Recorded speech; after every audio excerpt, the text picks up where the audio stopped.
इस YouTube channel पर सभी दर्शकों का स्वागत है।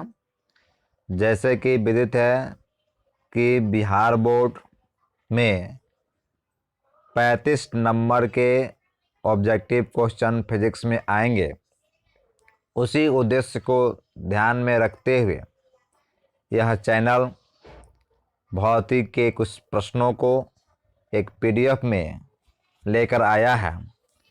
आशा ही नहीं, पूरा विश्वास है कि यह वीडियो आपको लाभकारी होगा। यदि अभी तक आप लोगों ने इस चैनल को सब्सक्राइब नहीं किया है तो कृपया सब्सक्राइब करें। पहला है, एक इलेक्ट्रॉन एक प्रोटॉन के चारों ओर r त्रिज्या के वृत्तीय पथ पर घूम रहा है। एक चक्कर घूमने में कृत कार्य होगा, तो कृत कार्य जो होगा वह 0 होगा। ऑप्शन इसका डी होगा, क्योंकि इसमें आया हुआ नहीं है। उत्तर क्या होगा? डी होगा, 0। दूसरा है, किसी बिंदु आवेश से एक निश्चित दूरी पर विद्युत क्षेत्र 500 वोल्ट प्रति मीटर तथा विद्युत विभव 300 वोल्ट है। यह निश्चित है, तो इसकी जो होगा 6 मीटर होगा। 8 माइक्रोकुलाम और 12 माइक्रोकुलाम के दो बिंदु आवेश वायु में 10 सेंटीमीटर की दूरी पर स्थित है। इसमें 4 सेंटीमीटर निकट खिसकाने में कृत कार्य होगा। जब इसको हम निकालेंगे तो इसका कृत कार्य आएगा 5.8 जूल। एक धनावेश को निम्न विभव के क्षेत्र से उच्च विभव के क्षेत्र में लाया जाता है। आवेश की स्थितिज ऊर्जा बढ़ेगी। उत्तर ए होगा। एक इलेक्ट्रॉन को दूसरे इलेक्ट्रॉन की ओर ले जाने पर निकाय की स्थितिज ऊर्जा होगी। इसकी स्थितिज ऊर्जा बढ़ती है। उत्तर बी होगा। क्वेश्चन नंबर 6, 10 सेंटीमीटर भुजा वाले समबाहु त्रिभुज के प्रत्येक कोने पर 10 माइक्रोकुलाम का आवेश रखा है। निकाय की स्थितिज ऊर्जा होगी। निकाय की स्थितिज ऊर्जा का फॉर्मूला लगाएंगे और इसको हल करेंगे तो इसका उत्तर आएगा 27 जूल।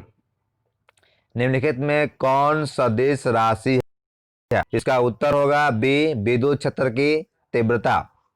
8 है, विद्युत क्षेत्र ई तथा विभव भी में संबंध होता है। ई और भी में जो संबंध होता है, ई इजकल टू माइनस dv बटा dx। उत्तर होगा ए। समविभवी पृष्ठ पर एक इलेक्ट्रॉन को एक बिंदु से दूसरे बिंदु तक विस्थापित करने में किया गया कार्य होगा तो कार्य नहीं होता है। उत्तर होगा इसका डी। 10 है, 2 कूलाम आवेश को एक बिंदु से दूसरे बिंदु तक ले जाने में 20 जूल का कार्य करना पड़ता है। इस बिंदुओं के बीच विभवांतर होगा। इस बिंदुओं के बीच विभवांतर जो होगा वह होगा 10 volt. V equal to W बटा Q, जो फॉर्मूला है उसको लगा देंगे। 20/2 10 वोल्ट। 11 है, दो प्लेटों के बीच विभवांतर 10⁻5 वोल्ट है और उनके बीच की दूरी 4 × 10⁻³ मीटर है।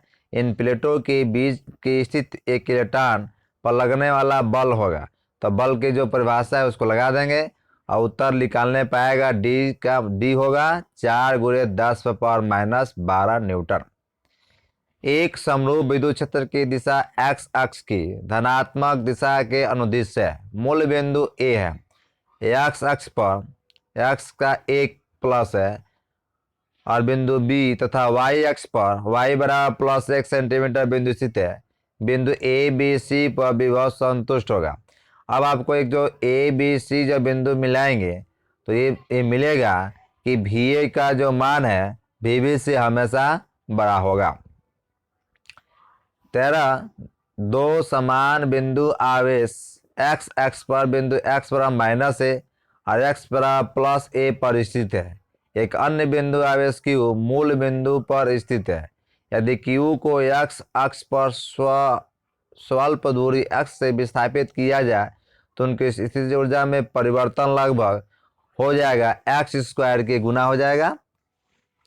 12 है एम द्रव्यमान तथा ई आवेश का एक इलेक्ट्रॉन विरामावस्था से भी विभवांतर पर त्वरित होता है। इलेक्ट्रॉन पर अंतिम वेग होगा, इलेक्ट्रॉन पर जो अंतिम वेग होगा √2ev/m। एक विद्युत द्विध्रुव के कारण किसी बिंदु r थीटा पर विभव का व्यंजक है, ये इंपॉर्टेंट है। यह विभव का जो व्यंजक होता है 1/4πε p cos θ/r²। ये उत्तर होगा बी। 16 है एक प्रोटॉन तथा एक अल्फा कण समान विभवांतर से त्वरित किए जाते हैं। यदि Ep तथा E अल्फा उनकी गतिज ऊर्जाएं हो तो उनका वेग Vp तथा V अल्फा में क्या संबंध होगा? तो ये जो उत्तर होगा डी। Ep बराबर 1/2 E अल्फा और Vp बराबर V अल्फा/√2। क्वेश्चन नंबर 17 है जब एक परीक्षण आवेश को अनंत से किसी विद्युत द्विध्रुव के लंब अर्धक के अनुदिश लाया जाता है तब किया गया कार्य होता है, किया गया कार्य शून्य होगा। एक इलेक्ट्रॉन तथा एक प्रोटॉन एक दूसरे के समीप आ रहे हैं, इस निकाय की स्थितिज ऊर्जा होगी घटती है। उत्तर होगा बी। उत्तर ए होगा घट रही है। 19 विरामावस्था से 100 वोल्ट विभवांतर पर एक इलेक्ट्रॉन तथा एक अल्फा कण को त्वरित करने पर उनके संवेगों का अनुपात होगा √me/2m अल्फा। 20 है r दूरी पर स्थित दो बिंदु आवेश +q तथा -q के बीच बल F है। यदि एक आवेश स्थिर हो तथा दूसरा आवेश उसके चारों ओर r त्रिज्या के वृत्त में चक्कर लगाए तो एक चक्कर में कृत कार्य होगा, एक चक्कर में जो कृत कार्य होगा वह होगा 0। उत्तर डी होगा। ई तीव्रता के 21 नंबर ई तीव्रता के समरूप विद्युत क्षेत्र में P द्विध्रुव आघूर्ण वाला एक विद्युत द्विध्रुव क्षेत्र की दिशा के लंबवत स्थित है। इसे इस स्थिति से 180 डिग्री घुमाने में किया गया कार्य होगा, 180 डिग्री में घुमाने में किया गया कार्य होगा। उत्तर 0 होगा। उत्तर डी है। साबुन के एक बुलबुले को कुछ ऋणात्मक आवेश दिया जाता है, इसकी त्रिज्या क्या होगी? जब ऋणात्मक आवेश दिया जाएगा तो बुलबुला की त्रिज्या बढ़ेगी। उत्तर इसका होगा बी। परमाणु क्रमांक 50 वाले एक नाभिक की त्रिज्या 9 × 10⁻⁻15 मीटर है। इनके पृष्ठ पर विद्युत विभव होगा, विभव का जब फॉर्मूला लगाएंगे तो उत्तर आएगा 8 × 10⁻6 वोल्ट। एक प्रोटॉन को 1 वोल्ट विभवांतर से त्वरित किया जाता है, इसके द्वारा ग्रहण की गई ऊर्जा होगी। तो जो इलेक्ट्रॉन ग्रहण किया गया ऊर्जा वो स्थितिज ऊर्जा होगा और यह होगा 1 इलेक्ट्रॉन वोल्ट। R25 नंबर दिया गया। R त्रिज्या के गोलाकार चालक को Q आवेश दिया गया है। Q आवेश वाले कण को इसके केंद्र से पृष्ठ तक ले जाने में किया गया कार्य होगा। उत्तर होगा 0। 26 है x अक्ष की दिशा में विद्युत क्षेत्र की तीव्रता E है। यदि 0.2 कूलाम के आवेश को क्षेत्र की दिशा से 60 डिग्री के कोण पर 2 मीटर विस्थापन करने में 4 जूल करना पड़े तो E का मान होगा। E का मान जब निकालेंगे फॉर्मूले से विद्युत क्षेत्र की तीव्रता E तो उसका उत्तर आएगा 20 न्यूटन प्रति कूलाम। किसी बिंदु XYZ पर विद्युत विभव भी बराबर 4x² वोल्ट है। बिंदु 1 मीटर 0.2 पर विद्युत क्षेत्र की तीव्रता वोल्ट प्रति मीटर में होगी। उत्तर हो गया सी 16। Q परिमाण तथा समान आवृत्ति के 4 बराबर आवेश E भुजा वाले एक वर्ग के चारों कोने पर स्थित है। -Q आवेश के वर्ग के केंद्र से अनंत तक ले जाने में किया गया कार्य होगा। उत्तर होगा √2Q² F/0A। अगला जो चैप्टर है विद्युत धारिता, उसमें जो ऑब्जेक्टिव क्वेश्चन है उसको संकलित किया गया है, उसको देखें। इसमें पहला है विद्युत धारिता का मात्रक होता है, उसका मात्रक होगा फैराडे। दूसरा इसमें होगा वायु में गोली चालक की धारता अनुक्रमानुपाती होता है। उत्तर होगा गोले की त्रिज्या के। तीसरा है एक धात्विक गोले की धारता 0.1 फैराडे एफ है, उसकी त्रिज्या होगी 9 किलोमीटर। चौथा है समान त्रिज्या तथा समान आवेश की पारे की 8 बूंदें एक दूसरे से मिलाकर एक बड़ी बूंद बनाती है। बड़ी बूंद की धारता की तुलना में होगा। उत्तर होगा दुगुना। दो आवेशित चालक गोले के जिन पर आवेश की भिन्न भिन्न मात्राएं है, एक सुचालक तार द्वारा परस्पर संबंधित कर दिया जाता है, तो इसमें कुल आवेश संरक्षित रहेगा। उत्तर होगा बी। दो आवेशित वस्तुओं को जोड़ने पर उनके बीच विद्युत धारा प्रवाहित नहीं होती है, उनके विभव समान होते हैं। उत्तर होगा सी। C1 एवं C2 धारिता से दो धात्विक गोलों पर कुछ आवेश है, उनमें परस्पर स्पर्श करके हटा दिया जाता है।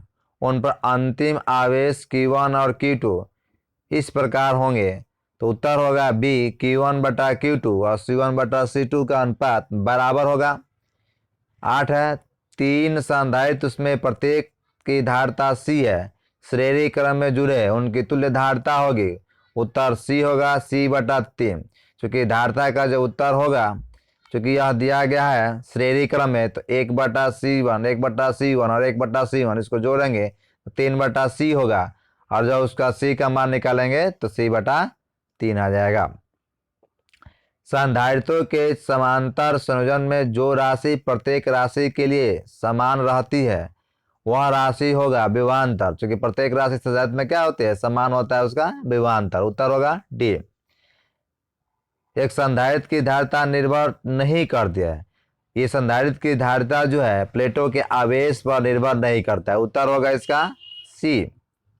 11 एक समांतर पट वायु संधारित्र एक बैटरी से जुड़ा है, प्लेटों के बीच पूरे स्थान को एक परावैद्युत से भर दिया जाता है, परिणामतः उसका बढ़ जाता है, उसका आवेश बढ़ेगा और धारिता। उत्तर होगा इसका डी। 12 है एक समांतर पट वायु संधारित्र को एक बैटरी से आवेशित करके बैटरी को हटा दिया जाता है, फिर दोनों प्लेटों के बीच एक परावैद्युत पट्टी खिसकाई जाती है। इस घटना में निम्न में से कथन सही होगा। जो उत्तर सही होगा वह उत्तर होगा सी। आवेश नहीं बदलता किंतु विभवांतर और ऊर्जा दोनों घट जाते हैं। 13 है समान धारिता के 3 संधारित्रकों को श्रेणी क्रम में जोड़ने पर तुल्य धारिता 6 माइक्रोफैराडे होती है, उनको समांतर क्रम में जोड़ा जाएगा तो तुल्य धारिता होगी। तो तुल्य धारिता समांतर क्रम में धारिता जो लगाएंगे C1 + C2 + C3 और उसको सबसे पहले श्रेणी क्रम में जोड़ लेंगे, यह उत्तर आएगा 54 माइक्रो एफ। 14 है समान धारिता के n संधारित्रों को पहले समांतर क्रम में तथा फिर श्रेणी क्रम में जोड़ा जाता है। दोनों अवस्था में तुल्य धारिताओं का अनुपात होगा। पहले n संधारित्र को जोड़ेंगे समांतर क्रम में, फॉर्मूला लगाएंगे, फिर उसको श्रेणी क्रम में जोड़ेंगे तो उनका अनुपात आएगा n²1 यानी n²/1। 15 है सी धारिता के संधारित्र को Q आवेश देने पर उस पर संचित ऊर्जा U है। यदि आवेश बढ़ाकर 2Q कर दिया जाए तो संचित ऊर्जा उसका 4 गुना होगा यानी 4U होगा। 1 माइक्रो एफ धारिता के 2 संधारित्र समांतर क्रम में जुड़े हैं, इनके श्रेणी क्रम में 0.5 माइक्रो फैराडे का एक तीसरा संधारित्र जुड़ा है, परिणामी धारिता होगा। जब फॉर्मूला लगाएंगे श्रेणी क्रम का जोड़ने का तो उत्तर आएगा 0.4 माइक्रो एफ। 17 है यदि शीशे की एक पट्टी को वायु संधारित्र के प्लेटों के बीच खिसकाया जाए तो उसकी धारिता जो होगी बढ़ जाती है। उत्तर ए है। 2 माइक्रो एफ और 4 माइक्रो एफ के 2 संधारित्र श्रेणीबद्ध है, इन संयोजक के सिरों पर 1200 वोल्ट का विभवांतर आरोपित किया जाता है। 2 माइक्रो एफ वाले संधारित्र पर विभवांतर होगा या उसका उत्तर आएगा 800 वोल्ट। 19 है, एक समांतर पट वायु संधारित्र की धारिता 15 माइक्रो एफ है। इनकी प्लेटों के बीच का अंतराल 6 mm है। दोनों प्लेटों के बीच 3 mm मोटाई की तांबे की प्लेट समांतर डाली जाती है तो इसकी धारिता होगा। इस क्वेश्चन को अगर हम दो समांतर पट संधारित्र में आंशिक रूप से भरे हुए प्लेट का सूत्र लगाए धारिता का तो उस पर उत्तर आएगा 30 माइक्रो एफ।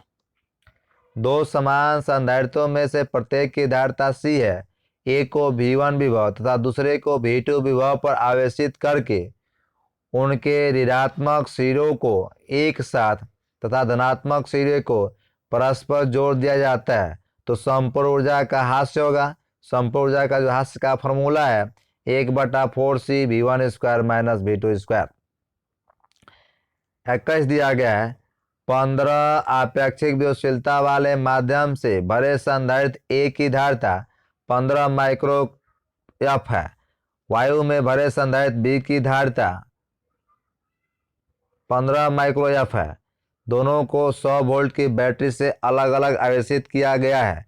आवेशन के पश्चात दोनों को बिना बैटरी और बिना संधारित्र जोड़ने से समांतर क्रम में जोड़ा गया। उपनिष्ठ विभव होगा 800 वोल्ट। जो संलग्न चित्र में A और B के बिंदु के बीच की तुल्य धारिता हमें ज्ञात करनी है।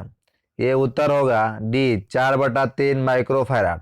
अब इसमें हम देख रहे हैं कि 1 माइक्रो और 1 माइक्रो समांतर क्रम में है और 1 माइक्रो यह समांतर क्रम है। दोनों को समांतर क्रम में जोड़कर उसको श्रेणी क्रम में जोड़ देंगे तो उत्तर आ जाएगा 4/3 माइक्रो एफ। संलग्न चित्र में देखें प्रत्येक संधारित्र की धारिता 10 माइक्रो एफ है। बिंदु और A और B के बीच की तुल्य धारिता होगी 10 माइक्रो एफ। और ये जो बना हुआ फिगर ये है व्हीटस्टोन सेतु। व्हीटस्टोन सेतु के फॉर्मूले पर लगाकर देखेंगे PQ/RS और ये PQ/RS जो होगा सब बराबर है तो इसमें जो तुल्य धारिता आएगा वो आएगा 10Q माइक्रो एफ।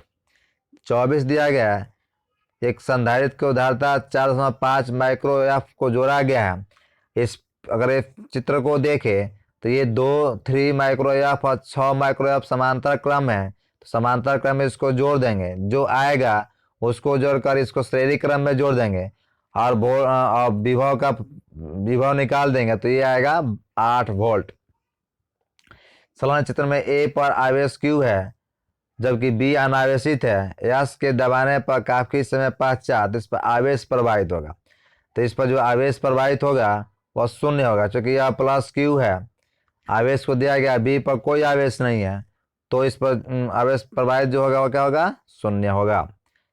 26 है C धारिता के एक संधारित्र को भी विभव पर आवेशित किया गया है। इसमें एक समरूप अनावेशित संधारित्र के समांतर क्रम में जोड़ा जाता है। प्रत्येक संधारित्र पर नया आवेश होगा। उत्तर होगा B 1/2 CV। Van de Graaff जनित्र एक ऐसी युक्ति है जो उत्पन्न करता है। वान डे ग्राफ से उच्च वोल्टेज उत्पन्न की जाते हैं। अगर उत्तर होगा इसका C। 125 एक समान बूंदों में से प्रत्येक को 500 विभव तक आवेशित किया गया है। नए बूंदों का विभव होगा 125 समान बूंद को 50 विभव दिया जाता है तो इसका कुल विभव हो जाएगा 1250 वोल्ट। इस संलग्न चित्र में जो दिया गया है प्लेट A का क्षेत्रफल A है। दूसरे प्लेट से D पर स्थित है। प्लेटों के बीच के स्थान पर माध्यम वायु भरा हुआ है। बिंदु P और Q के बीच की तुल्य धारिता होगा 3f/A/D। तो आप लोगों को ये जो वीडियो है बहुत उपयोगी है जो परीक्षा में 35 नंबर के पूछे जाते हैं। आशा ही नहीं पूरा विश्वास है कि यह वीडियो आपके लिए लाभदायक होगा। धन्यवाद।